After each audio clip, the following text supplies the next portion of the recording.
The Convair F-106 Delta Dart was one of the most iconic all-weather interceptors of the Cold War, designed at a time when the United States believed the greatest threat to national security was not dogfighting over battlefields, but fleets of high-flying Soviet bombers carrying nuclear weapons toward American cities.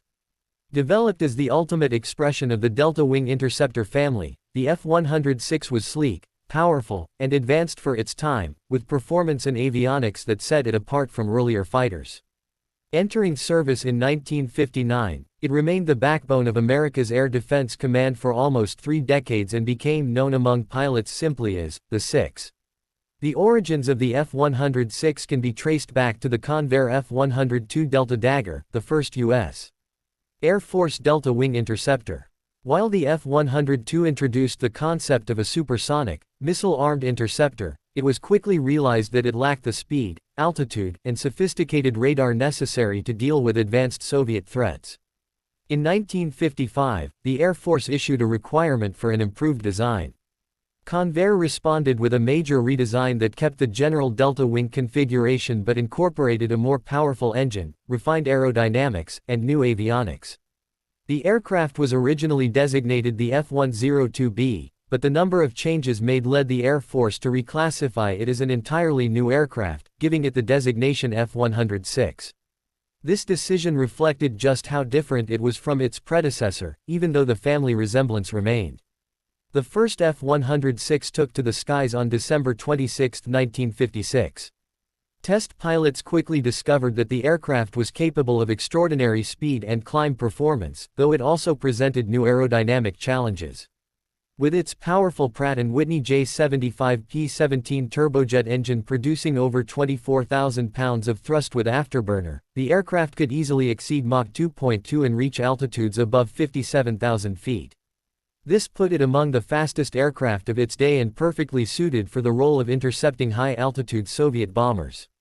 In fact, in 1959, the F-106 set a world speed record of 1,525 miles per hour, 2,454 kilometers per hour, which stood for years until newer designs surpassed it.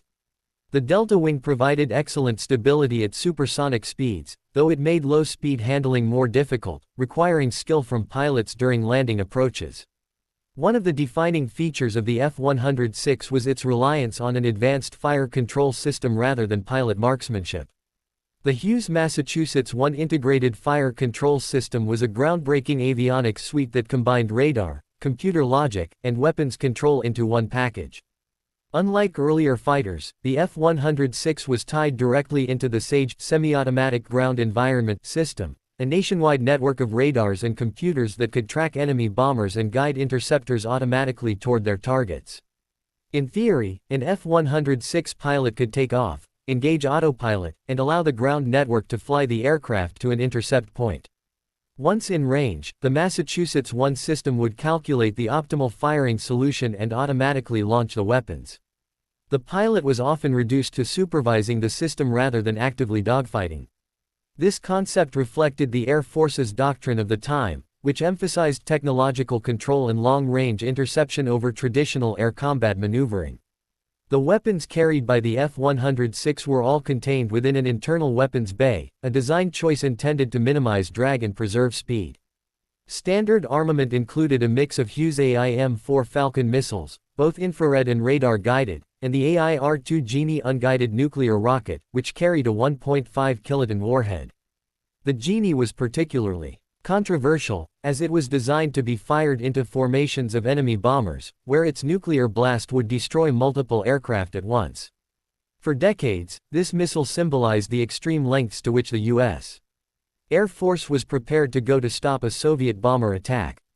Later in its career, due to the poor reliability of the Falcon missiles, the F-106 was modified to carry an internal 20mm M61 Vulcan cannon, giving pilots a more conventional weapon in case missiles failed. Operationally, the F-106 entered service in 1959 and quickly became the mainstay of the Air Defense Command (ADC). It replaced not only the earlier F-102 but also older interceptors like the F-86D Sabre Dog and F-89 Scorpion. The aircraft was stationed at bases across the continental United States, in Alaska, and even in Iceland, forming a defensive ring designed to intercept Soviet bombers coming over the North Pole or across the Atlantic.